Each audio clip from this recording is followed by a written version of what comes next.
Welcome to Luca is a billionaire, where the only thing I invest in is your answers. You start by ensuring your device supports QuickShare and that Android or vendor software is updated. This prevents permission and compatibility issues. Once done, free a small amount of storage so transfers don't fail midway. Now open the QuickShare entry in Settings or launch the QuickShare app directly.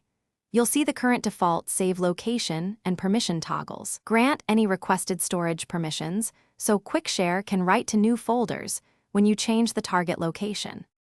You proceed by tapping Storage Location or Saved Files inside QuickShare, which shows internal and external options. This is where you pick the new target.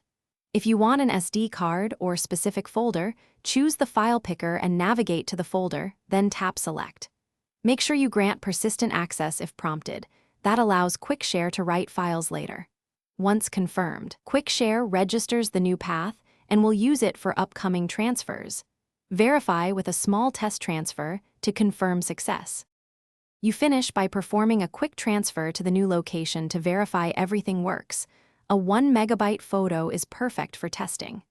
If the file doesn't save, make sure the selected folder permits write access and that the drive has available space. Once you've checked permissions, try clearing QuickShare cache or revoking and regranting folder access, then retest. If problems persist, temporarily revert to the original folder to receive files while you inspect SD card health or file system compatibility. Thanks for watching and please subscribe. It's the best investment you'll ever make.